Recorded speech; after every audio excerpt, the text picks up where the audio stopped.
8.Ee.2. This is the 8th grade standard for expressions and equations, number 2. Very wordy paragraph once again. I am going to be explaining all of the words that are in this standard that the state would like you to know. Some of them you have seen before, so it shouldn't be too much of a problem. Square root and cube root. Pause the video and take out your journal and define these.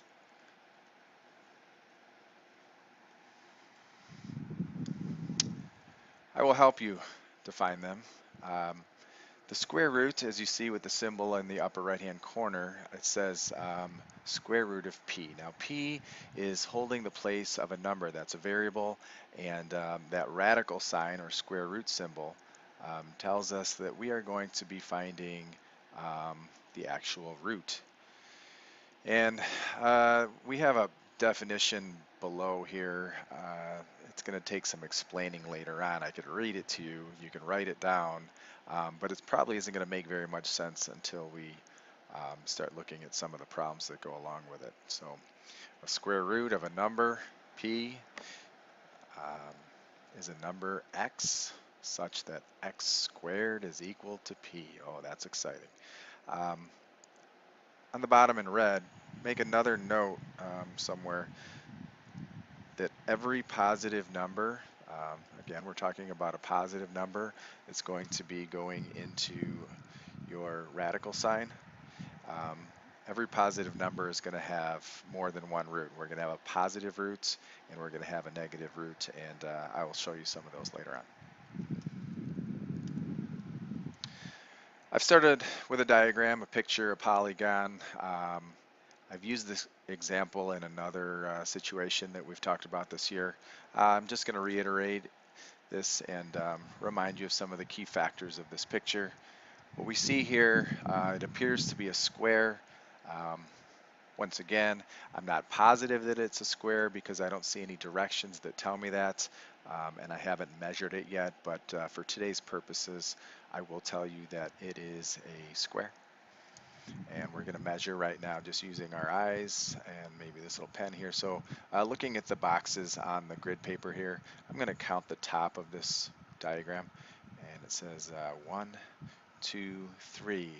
We have 3 units on the top of this picture, and on the side we have 1, 2, 3 units on the left side there. I call them units or U because I'm not measuring in any particular inches or feet or yards, any particular type of measurement or unit. So we're just going to call it U for now. And you know, a simple math problem that you're used to, if you see underneath the green here, maybe I can show you if I highlighted inside of the green, you're able to count the number of squares that are inside your 4 black lines. And if you count them out, you got 1, 2, 3, 4, 5, 6, 7, 8, 9. And a simple math problem I was just talking about would be area. And the formula for the area is A is equal to side squared for a square. So A equals S to the 2nd power because we have a side and a side. You like to say LW, and that's used for rectangle. It kind of has the same idea. You're taking 2 sides and multiplying them, but for a square we like to say S squared or S to the 2nd power. So in this problem, A is equal to 3 times 3. So A is equal to 9 units, and we are in the 2-dimensional world because I'm only looking at 2 sides, the top side and the left side. So those are your 2 dimensions. So we say 9 units squared. Here's a chart. These are the perfect squares that I'd like you to have memorized if you haven't had them memorized up to now already. We're going to be finding the square roots of these perfect squares, and I'll just throw a bunch of radical symbols over them. I'll just pick out a couple, save some time here. How about this guy's pretty famous. So if I were to say, let's come down here first. What number multiplied by itself is equal to the number under the radical? Well, this says what is the square root, or what is the root number that multiplies by itself to get 9? Well, we just saw that on the last page, and we know that the answer must be 3, because 3 multiplied by itself is equal to 9. Next one down, how about 25? Think about that for a second. 5 multiplied by 5 multiplied by itself is 25. And I can go through these. This is 1. 1 times 1 is 1. And over here we have, let's see, 10, because 10 times itself, 10 times 10 is 100. The other part of the standard would like you to, if you recall from what I said, make a special note, that red paragraph down there on a couple pages ago. It says that every positive number has 2 roots. So if I'm looking at my perfect square number here, let's take 144. The square root of 144, we know that that's going to be 12. 12 times 12, I'll come down here, is equal to 144. There's actually another number that's a root of 144, and we're going to look at the negative side of this. So if I put a little negative sign in here and have the positive, I know that negative 12 multiplied by itself, negative 12, is also equal to positive 144. So there is the other root that they speak of. We have 2 roots for every positive number under the radical. So we have positive negative 12. And it would be okay for you to write it like this if they're asking for both roots. You know, if I come over here to the left, I could have put 2 roots of 1 would be positive negative 1, positive negative 3 here, positive negative 5. You know, I could go on and on here all the way down the list.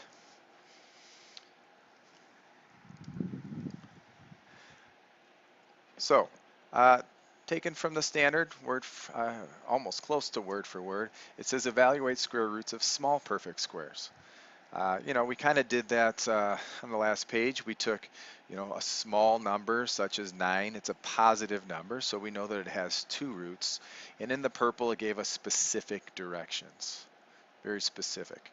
Find the square roots of the integer is 9, and then they want you to plot your answer on the given number line diagram, which is below here.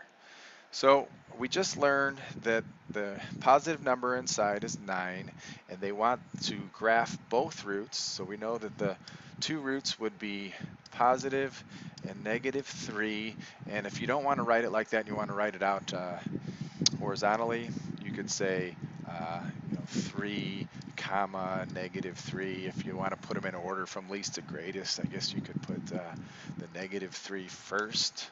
You know, however you want to do it, as long as you understand that both of them are the roots. So let's go down on the number line diagram and plot these. So one of my answers is 3, and we'll call this square root of 9, and the other one would be over here at negative 3, which is also square root of 9.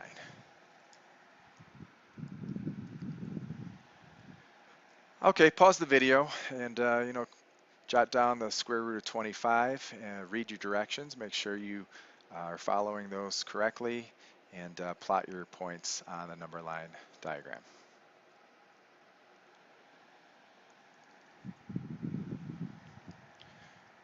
We know that the square root of 25 has 2 roots, positive and negative 5.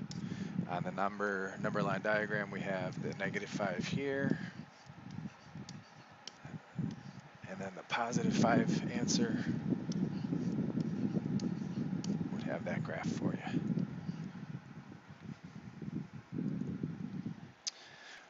Now we're going to put a little algebra into this. I say algebra because we have an equation with a missing number, the variable x, and you know, I think the easiest way to explain this is probably thinking about the inverse operations of equations.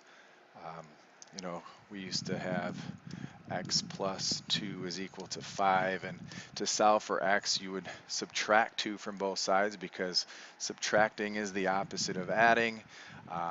If I had a problem like 3x is equal to 15, we would divide both sides by 3 because the opposite of multiplying, here's your multiplying sign, the opposite of that would be division. So if I have an x value that has a square on it to the second power, the opposite of that would be square rooting. So to get rid of this x squared, I'd put the radical over both sides, because if whatever you do to one side, right, you divided this by 3, you do the same thing to the other side. Well, it's the same for square roots. So the answer over here we know would be x, because the square root of x squared is just one of them, and the square root of 49 is 7, just one of them, and taking into consideration that there might be 2 values, we could have the positive and negative 7 for those. Now I'm not going to do the second problem because I haven't talked about cube roots yet. If I remember, I'll try to get back to that page to show you that one too. Now, the Pythagorean Theorem isn't part of the standard. We're going to be getting that later on in the year. I did feel it was important to talk about the theorem real quickly because when we're talking about 2 roots, we're not always going to use both roots as part of our answers, and you'll see why here in a second.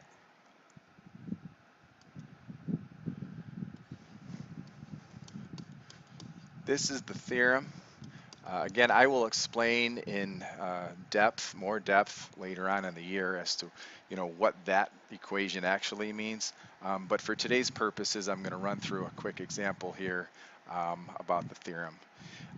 A, if we counted our boxes on the left here, A has 1, 2, 3 units. So I'm going to substitute into my equation a 3, and then I'm going to square it. My triangle down here has 1, 2, 3, 4 units for B, so I'm going to replace that with a 4 and square it. And then let's say that I don't know what C is. If you're looking at these boxes, there's little parts and pieces. So that's what this theorem does, is it helps you find the missing leg of a right triangle. And it only works for right triangles.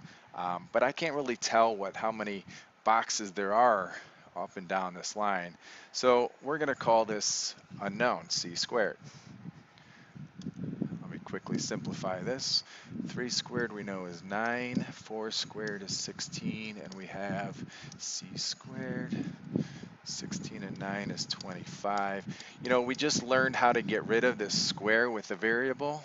I told you needed to take the square root of both sides. So we know that C is equal to positive negative 5. Now this is why I put this example up here. I know that there are actually 5 boxes, even though you can't see them, 5 full unit boxes here that run along this hypotenuse line for C. And we can only have positive 5 units.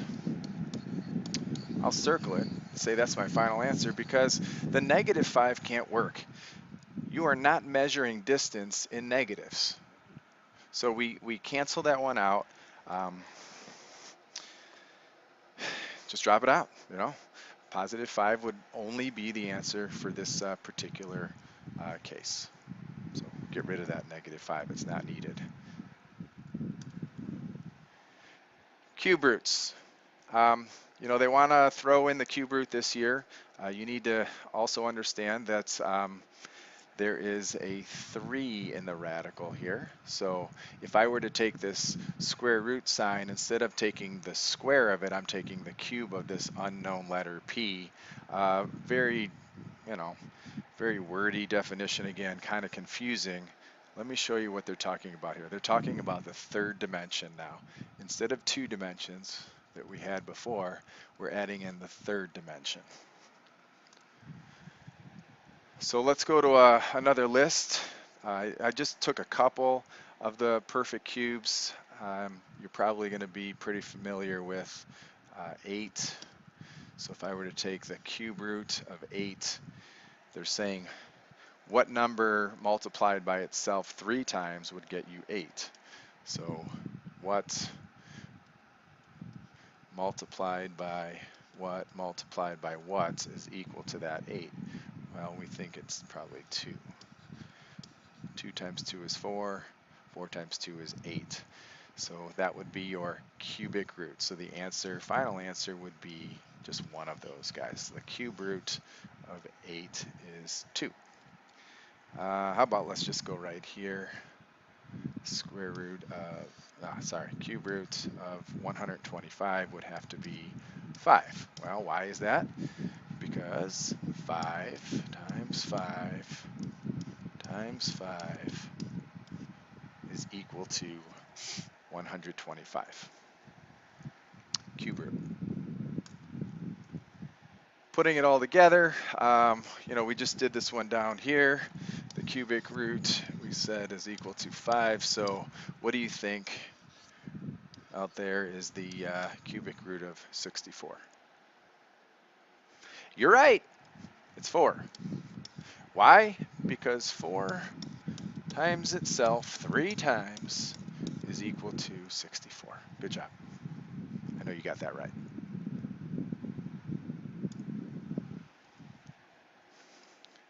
You know what? Before I go into my journal, I just remembered I should maybe go back to that equation down here on the bottom. Let me clear this off here.